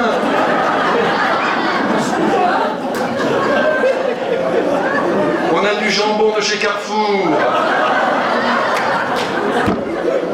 C'est une catastrophe. Alors, attendez, ne vous distrayez pas trop, hein. Bon, vous voyez bien comme je suis sérieux quand même. Alors, donc, je veux terminer cette histoire parce que c'est important. Donc, elle continue aussi son travail de médecin, les journées sont pleines, bien sûr, elle veut des enfants, et très vite, ça aussi, vous voyez, et elle disait une phrase que je n'ai jamais oubliée, et qui me va aussi, qui va à tout le monde, elle disait « Toute vocation est une vocation à la maternité ». Et c'est la vérité, nous sommes tous en quelque sorte des mères, nous sommes tous appelés à être féconds, soit en ayant des enfants, soit qu'on serve le monde d'une autre manière, mais il faut qu'il y ait une fécondité à notre propre vie, même quand on est âgé, qu'on est chez soi, qu'on n'a pas beaucoup de choses, il faut qu'il y ait une certaine action féconde, on fait quelque chose pour quelqu'un. Même si c'est difficile, mais vous voyez, toute vocation est une vocation à la maternité. N'oubliez pas ce mot, il est merveilleux. Maternité physique, spirituelle, morale, parce que Dieu a mis en nous l'instinct de la vie. Se préparer à la vocation, c'est se préparer à la vie. Et alors vivre, maintenant vous êtes grand-père et grand-mère, vous continuez d'être fécond. D'une autre manière, mais vous continuez. Et vous gardez le petit, et vous lui apportez quelque chose, et vous rendez service. C'est de la fécondité. Vous continuez. Alors elle aura un premier enfant, Jeanne. Elle lui a donné un beau prénom, Pierre-Louis. En 1956. Vous voyez, c'est pas ancien tout ce que je vous dis là. L'accouchement est difficile, il dure 36 heures. Mais à l'époque, vous savez, c'était difficile. Mais l'enfant est en bonne santé. Et après la naissance de chacun de ses enfants, elle donnera, écoutez-moi bien, 1 demi-million de livres à une association aux missions, pour remercier Dieu. 1 demi-million de livres pour chaque enfant. Elle avait de l'argent, hein, parce que comme médecin, il gagnait de l'argent, mais voyez, on n'est pas là en train de... Elle n'était pas d'une richesse absolue, elle n'a pas reçu 58 millions pour quitter Volkswagen. Hein, 58 millions d'euros. Non mais attendez, j'espère qu'il va s'en sortir avec ça. Hein, mais en tout cas, ce qui est sûr, c'est qu'elle est généreuse. Donc, à la fin de chaque enfant, elle offre aux missions 1 demi-million, et pour le dernier, la 4e qu'elle aura, elle promet 1 million. Elle est généreuse, magnanime, ça c'est son tempérament, son idéal. Et elle veut pour chaque enfant d'ailleurs le baptême par immersion. Alors à l'époque ça ne se faisait pas, mais elle a dit oui. Et alors elle avait acheté. Alors là je vous conseille de le faire, si vous êtes encore dans ces eaux, hein, dans ces eaux-là. Elle avait acheté pour le baptême de ses enfants une très belle vasque en argent. Elle voulait que tous ses enfants fussent baptisés dans cette vasque, et elle faisait graver les noms et les prénoms de tous les enfants sur cette vasque. C'était beau ça. Ça c'est de l'argent bien placé, c'est pas un écran plat ça. Non mais c'est bien l'écran plat. Mais là, vous voyez, on dit oulala, ça va être très cher. Mais il y en a, ils s'achètent des voitures à 25 000 €. Ça coûte pas 25 000 € un chaudron. Vous voyez? Donc, mais vous voyez, il voyait des choses dans la beauté et dans la grandeur liées au baptême. Chaque enfant était baptisé comme ça dans cette petite vasque. Deuxième naissance, le premier s'appelait comment? Oh, je vois que vous m'écoutez, c'est parfait. La deuxième, Maria Zita. C'est joli aussi, Maria Zita. Elle naît le 11 décembre 1957. Tous ses enfants sont encore vivants actuellement. Hein. Jeanne est une maman comblée. Quand cette dernière enfant, Maria Zita, a 3 ans, elle donne naissance en 1960 à une petite Laura. Donc un garçon, 2 filles. Cette petite Laura, elle est sauvée in extremis à la suite d'une intoxication au 8e mois de grossesse. Mais malgré toutes ces épreuves, son désir de mettre au monde un 4e enfant est immense. C'est vraiment son désir. Elle fera ensuite 2 fausses couches, mais elle garde confiance. Et en août 1961, une nouvelle maternité s'annonce. Alors, au 2e mois de grossesse, c'est l'épreuve, c'est le drame. Elle sent une grosse masse dure qui se développe de jour en jour à côté de l'utérus. On doit l'opérer. Elle est médecin, je vous rappelle, donc elle connaît bien sa situation. Jeanne est consciente des dangers. C'est une tumeur qu'elle a. 3 solutions se présentent à son esprit. Alors écoutez bien, parce que là nous allons arriver au grand moment, qui fait que l'Église aussi, non seulement parce qu'elle aime la vie, parce qu'elle est une bonne maman, mais parce qu'elle va, vous allez voir ce qu'elle va faire, là nous arrivons au moment, vraiment, qui justifie sa canonisation, capable d'éclairer tout l'univers sur tous les siècles. Alors, elle est médecin, elle sait, il n'y a que 3 possibilités. La première, on enlève le fibrome, ainsi que l'utérus, contenant l'enfant. C'est la seule manière de sauver de manière assurée Jeanne. On enlève tout, elle ne pourra plus avoir d'enfant, mais terminé. C'est réglé et c'est sûr, au stade où elle en est. Deuxième solution, on enlève le fibrome, c'est l'ablation du fibrome, et l'interruption de la grossesse par un avortement provoqué. Sa vie aurait été sauve, et elle aurait pu avoir d'autres enfants. Mais il fallait, pour la soigner, enlever l'enfant.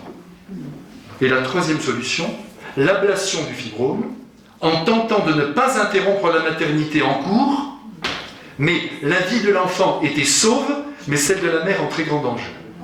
C'est un drame de conscience. Elle doit choisir et décider. Elle aime son mari, d'un immense amour, vous le savez. Ses enfants ont besoin d'elle. Rapidement, alors la question va se poser en ces termes. Lui, l'enfant, ou moi? La mère ou l'enfant? Eh bien, elle n'hésite pas. Dans son esprit, l'amour pour l'enfant passe avant elle. C'est un choix. L'Église, d'ailleurs, à l'heure présente, ne l'impose pas ce choix. Chacun doit décider en conscience dans un cas comme celui-là. Ce qui compte pour elle, c'est que le bébé soit sauvé. Jeanne est décidée à le garder, quels qu'en soient les risques. Elle opte donc pour la troisième solution, tenter de continuer en gardant l'enfant. Elle veut continuer sa maternité. Pierre, son mari, est là, il la regarde, il l'écoute, il essaie de la comprendre. Son cœur est littéralement déchiré, mais en même temps rempli d'admiration devant sa décision. Avant son opération, parce qu'elle va être opérée, elle se confesse, elle communie, elle est sereine.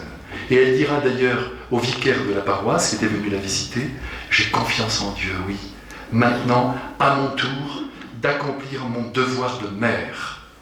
Je renouvelle au Seigneur l'offrande de ma vie, je suis prête à tout, pourvu que mon enfant vive. » L'opération terminée, le chirurgien dira « Nous avons sauvé l'enfant. » Et c'est là tout ce qu'elle voulait entendre. Alors le fibrome est enlevé, la cavité utérine est préservée, mais la vie de Jeanne ne tient qu'à un fil, car la suture faite sur l'utérus risque de céder au prochain mois de grossesse et risque de provoquer immédiatement la mort de Jeanne. Alors elle sait tout cela, mais en même temps elle est heureuse, parce qu'on a sauvé sa maternité. Mais l'opération était très très risquée. L'enfant vit en son sein. Jeanne s'oublie elle-même, elle est mère avant toute chose, elle le dit. Et elle reprend sa profession, elle se remet debout. Elle souffre beaucoup, et sa fatigue est souvent cachée par son sourire. Je ne sais pas si vous avez vu des êtres comme ça, qui souffrent terriblement, mais qui sourient toujours, qui continuent, qui luttent, tant qu'il reste une minute de vie. C'est pour ça que nous, quand on est un petit peu dépressif, ça peut nous arriver, il faut se dire, allez, il y en a qui luttent pour vivre une minute de plus. Donc moi je lutte et j'aime ma vie. Elle prie, elle fait prier ses enfants. Ce que Dieu veut, elle dit toujours, ce que Dieu veut. Elle le répète souvent. Et personne de l'extérieur ne pouvait mesurer les souffrances physiques, morales que Jeanne ressentait. Elle ne cesse de mettre de l'ordre chez elle. Tout, elle arrange tout, tous ses papiers, tout dans sa chambre, tout. Pour, disait-elle, on ne sait jamais si je devais partir. Tout est prêt. On ne sait jamais, disait-elle. Alors, quelques heures avant la naissance de l'enfant, elle confiera à une amie, « Prie beaucoup, parce que j'ai peur. Prie pour que je sache bien accomplir la volonté de Dieu. » Quand on lui dit qu'elle va peut-être laisser 3 enfants orphelins, elle insiste, « Non, non, je veux que mon enfant vive. » Elle entre le vendredi saint 2 avril 1962 à l'hôpital de Monza. Elle dira à la sœur infirmière, « Me voici, je suis ici pour mourir. Il suffit que tout aille bien pour le bébé. Pour moi, ça ne fait rien. » Elle est tranquille, elle est sereine. Et la foi, bien sûr, rayonne sur sa vie offerte. Malheureusement, hélas, le bébé est gros. Toute la soirée et la nuit, un professeur extraordinaire, n'oubliez plus son nom, le professeur Vitali, tente l'accouchement naturel, sans y parvenir. Le lendemain matin, on lui fait une césarienne, c'est une petite fille de 4,5 kg. L'enfant est sauf, et son père choisira tout de suite de l'appeler Jeanne, du nom de sa mère, et Emmanuel, Dieu avec nous, Jeanne Emmanuel. Très rapidement, après la naissance de l'enfant, des souffrances horribles commencent pour Jeanne. Elle savait comme médecin qu'elle allait mourir, et elle sentait aussi en plein ventre la douleur déchirante de laisser son mari et ses 4 enfants. Elle a quand même pu prendre Jeanne Emmanuel dans ses bras. Elle l'a regardée avec beaucoup d'amour, mais la souffrance, évidemment, dominait son regard. Elle accepte tous les soins possibles pour tenter d'être sauvée. Mais on doit placer dans sa bouche un mouchoir qu'elle serre avec ses dents pour ne pas gémir. Pauvre Jeanne, devenue l'image vivante du Christ Jésus crucifié, donnant sa vie pour la vie d'un autre être. Elle ne regrettera pas une seule fois sa décision. Elle va communier autant qu'elle le pourra, et puis Pierre est là près d'elle. Il ne la quitte pas un seul instant, nuit, jour, il est là. Sa plus grande souffrance, confiera-t-elle à sa sœur Virginie, c'est de laisser ses enfants si petits. Parce que l'aîné n'a que 5 ans et demi, et la plus petite 2 jours. En mère attentive, elle a pensé à tout. Elle confie ses enfants à ses 2 sœurs, et dans la nuit du mardi au mercredi de Pâques, Jeanne est très agitée. La fièvre est très haute. Elle demande à sa sœur religieuse de bien vouloir appeler le prêtre. Elle embrasse le crucifix qu'on lui présente et elle prononce ces simples mots « Jésus, je t'aime ». Et c'est son frère, prêtre Joseph, qui lui donne l'extrême onction. Le mercredi matin, la fièvre a baissé. Elle dit simplement « Pierre, je suis guérie ». Et elle ajoute « Pierre, j'étais déjà dans l'au-delà. Si tu savais ce que j'ai vu, un jour, je te le dirai ». Et à partir de ce moment-là, dira son mari, Jeanne n'a plus cessé de parler, de mener un véritable colloque avec le Seigneur. Elle appartenait déjà au ciel.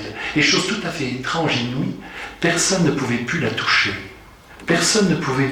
Elle était complètement prise en Dieu. Et les dernières paroles qu'elle adressa à son mari fut pour exprimer son désir de rentrer à la maison. « Porte-moi à la maison, ne me laisse pas ici. » Mais les soins exigent qu'elle reste à l'hôpital. Et sans cesse, dans son agonie, elle répète inlassablement « Jésus, je t'aime ». Vous voyez, la vraie prière. « Jésus, je t'aime ». Elle était comme immergée dans la prière, sans jamais esquisser la moindre plainte. Prière, sérénité, douleur bien sûr, mais bonté sur toutes ces heures de souffrance et de déchirement intérieur. Et malgré tous les soins, et Dieu sait si on a essayé de la sauver, eh bien, elle va entrer en agonie dans la nuit du vendredi au samedi de Pâques. Et à 4 heures du matin, elle est ramenée chez elle. Son désir est exaucé.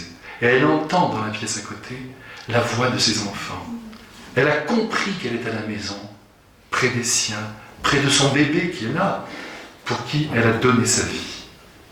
Et à 8 heures du matin, le 28 avril 1962, en présence de son mari, de ses 2 frères, de ses 2 sœurs, Jeanne quitte la terre pour le ciel. Alors vous voyez, ce geste démesuré, c'est un geste fou pour sauver son petit enfant. Il faut que nous en soyons persuadés, c'est un geste qui ne reste pas vain. Vous voyez, c'est un geste qui a toute son importance pour notre temps. Il éclaire aujourd'hui toute la terre, comme le Christ éclaire de sa présence et de ses paroles tout l'univers. Jeanne, je crois, a répondu en écho à l'appel du Christ qu'il lance aujourd'hui, à vous comme à moi. Souvenez-vous de cette grande parole de Jésus. Il n'y a pas de plus grand amour que de donner sa vie pour ce qu'on aime. Alors, si vous le permettez, puisque Jeanne en ce moment entend ma voix, elle est canonisée, elle est près de Dieu, c'est une bonne maman, elle reste une bonne maman pour tout l'univers, eh bien je lui demande, je la remercie vraiment pour la folie de son amour, pour son cœur de femme, son cœur de mère, et je lui demande aussi maintenant, ainsi qu'à Marie, notre maman, de protéger nos familles, de nous donner le sens aussi de la vie, de la présence de l'enfant qui bat dans le ventre de la maman, car on a tous été des embryons. Et voilà ce que ça donne, ce que nous sommes.